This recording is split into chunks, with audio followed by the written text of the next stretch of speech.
Hi everybody, and welcome to another episode of the 3D Print Zone. In this video, I'm going to be doing a beginner level tutorial on using a support interface in Bambu Studio. Now, a support interface is essentially going to allow you to have support material that is easier to remove from your model and also will leave you with a smoother surface when you remove it. Now, if you're new to the channel, on this channel I have a bunch of 3D printed related videos, including tutorials and other Bambu Studio specific tutorials like this one. And I recently did a video on supports and got a lot of questions about using support interface, so I figured I'd create a separate video specifically on this topic. You can also check out some of my other videos on the channel where I have a large focus on 3D printed guitars. So if you happen to be both a 3D printing enthusiast and interested in guitars, then check out those videos so you can see the modular system that I designed. And those guitar models are available on my website, the3dprintzone.com. Now at the end of the video, if you find any value in it, I'd really appreciate it if you like the video, subscribe to the channel if you haven't already, and if you have any questions or comments, leave those in the comments section below. You can also hype the video, which really helps the YouTube algorithm know that there's value in this video. And if you support what I'm doing, you can also consider becoming a member for just a few dollars a month. That also really helps out the channel. At the end of the video, I'll have some sample parts showing one that's just a PLA part with PLA supports and no interface. And I'll show you one that has a support interface so you could see the difference in the support removal and the surface finish afterwards. So without further ado, let's get into the video. Okay, so we're here in Bambu Studio, and the first thing I'm going to do is just load a part onto the build plate. So we're going to come up here to add, and we're going to load our part. And I've created this sample part just for the tutorial called Bambu Tutorial Support Interface. So we're loading the STL, and this is the model that I created for the example. All right, so now we're going to go ahead and take the part by clicking on it. We're going to click on Lay on Face, and we're going to select this face and set it on the build plate in this orientation. Now, let's say for whatever reason, this is the exact orientation that we want to print the part. But of course, we could see we have a large overhang on this surface right here that's going to need support material for the part to successfully print. The first thing we can do is go over to Support, and we're going to enable support by checking the Enable Support button. And now let's just slice the plate to take a look at what the part looks like. So here we could see that the default are these tree auto supports, and we could see that it's generated a bunch of them underneath to support the overhang. Now, tree supports are really good when you have complex geometry, but in this case we have a nice flat rectangular surface that's our overhang, and so we're actually going to go ahead and switch this from tree to normal supports and have it auto-generate. And let's take a look at what those look like. So here now we have more of our standard grid, our normal supports, and we could take a look at the different layer lines by coming up here to this down arrow. And for color scheme, we're going to select line type. So this will color code the model, and we'll be able to see the different types of line types within the slicer. So here we could see in bright green we have our support material, and if we zoom in we could see this dark green is our support interface, and that's what we're going to be focusing on in this tutorial. We can also take this slider and drag it down so we can look at this layer by layer. So here we could see we have our support in bright green. The next layer is our support transition, which is a single layer. And if we go one more, we could see that we have our support interface. Here is another layer of the support interface. And then we start printing the actual model. So this is our bridge, which is in the light blue, and the dark blue is our overhang wall. And then we start printing the actual model again and our grid all the way up to the top. So in this video, we're specifically looking at, well, what if we want this green line shown here, which is our support interface, to be a different material?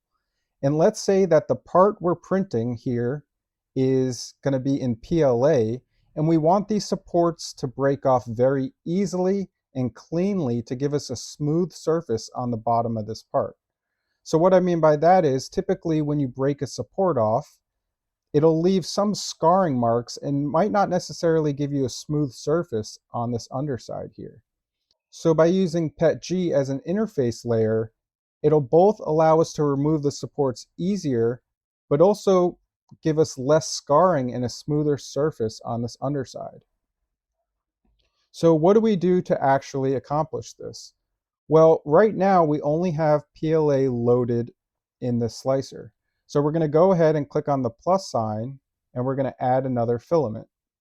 And for the other filament, we're going to come here and select PETG Basic. And let's assign it another color that'll stand out. So we'll go with this blue color here. And we're going to click OK. So now we have our yellow, which is going to be our part, and our blue, which is going to be our PETG interface. So to implement the support interface, all we have to do is scroll down a little bit in this support tab, and we're going to go to this section here that says filament for supports. And specifically, we're going to go to the setting that says support raft interface. Now in our case, we're really just using this for the support interface. And if we come to this drop down, it'll give us an option to select which material we want to use for the interface layer. So in this case, we're going to select PETG. Now, it's going to come up with this pop-up, which is a suggestion, and it says, when using support material for the support interface, we recommend the following settings: 0 top Z distance, 0 interface spacing, interlaced rectilinear pattern, and disabled independent support layer height. And it's asking us if we want to change these settings automatically. And in this case, we do. And I'll show you an example of what these settings do. So let's click yes, and it'll automatically apply those settings. Now, if we scroll down, all of the settings that are now orange, which give us this reverse arrow, are settings that were changed automatically when we clicked yes. So we have our top Z distance, our interface pattern, our top interface spacing, and our independent support layer height. We'll also see here that we get this warning, and the warning says that PLA and PETG filaments detected in the mixture. Adjust parameters according to the wiki to ensure print quality. Now, the reason this warning is coming up is because PLA and PETG are different materials. And the reason we're using it as a support interface is actually because they don't bond well together. Now, it may seem counterintuitive, but in this example, in this scenario, it's exactly what we want. So let's go ahead and click Slice Plate, and I'll explain why that is. All right, so there we go. So we've sliced the plate, and I'm actually going to switch this from line type to filament so we could see what types of filament are here. And now we can get a better idea of what the support interface is going to look like. So I'm going to go ahead and click the X on this warning.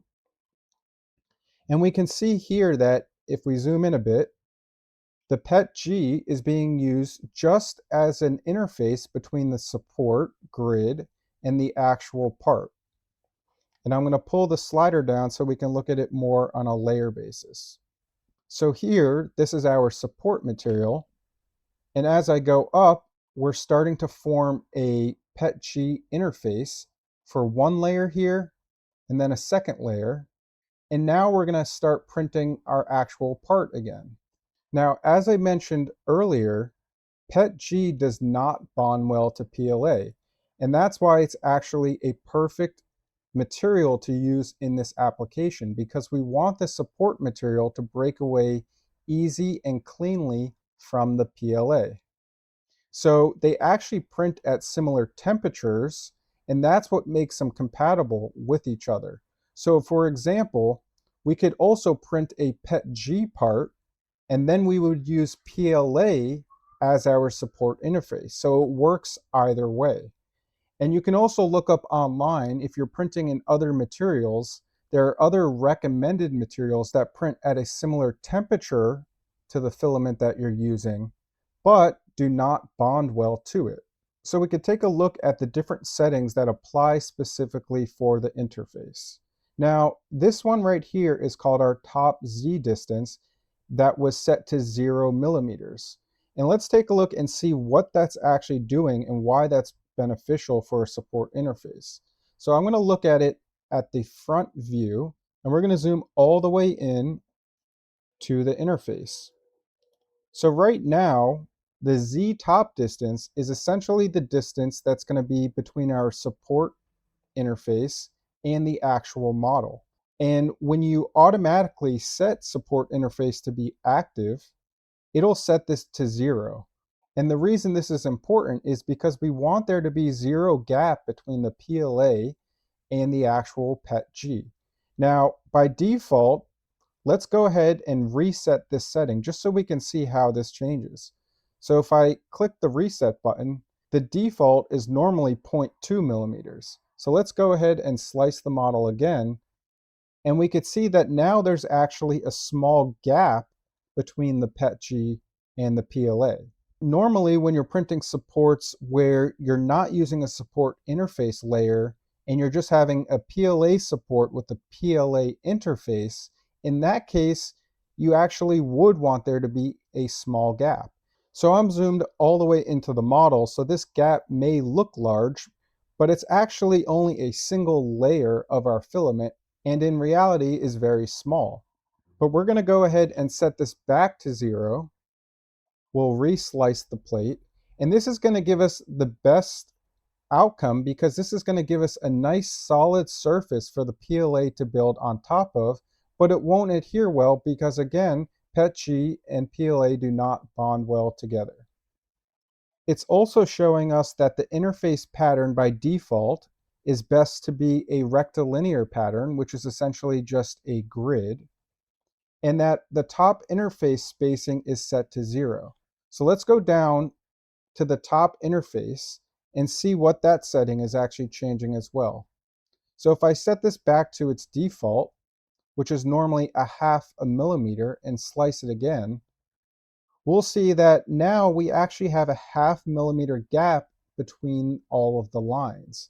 Now, in a typical part that you're printing without a PETG interface, you actually want a small amount of gap, and that'll enable the PLA to break away easier from the PLA.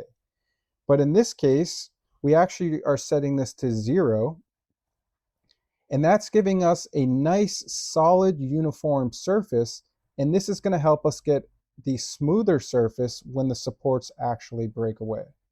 Another setting that's worth noting is that the number of layers for our interface can be adjusted as well.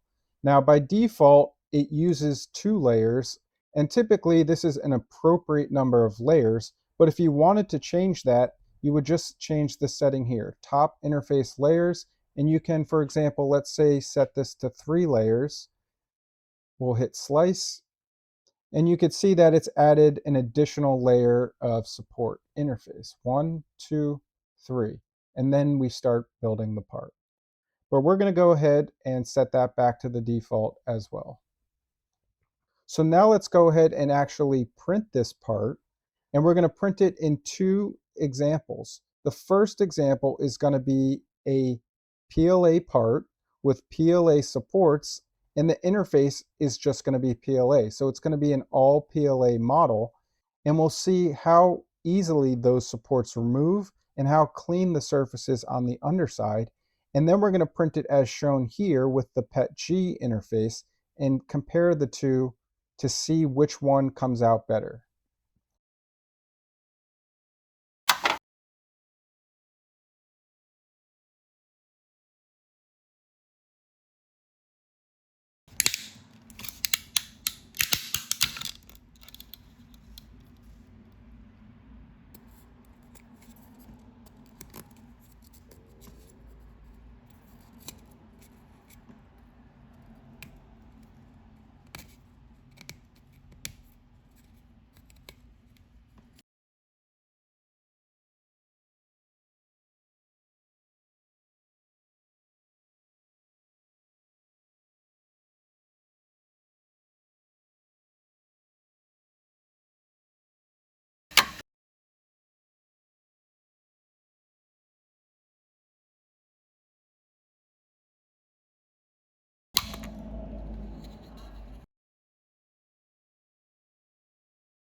All right, so that's going to do it for this video.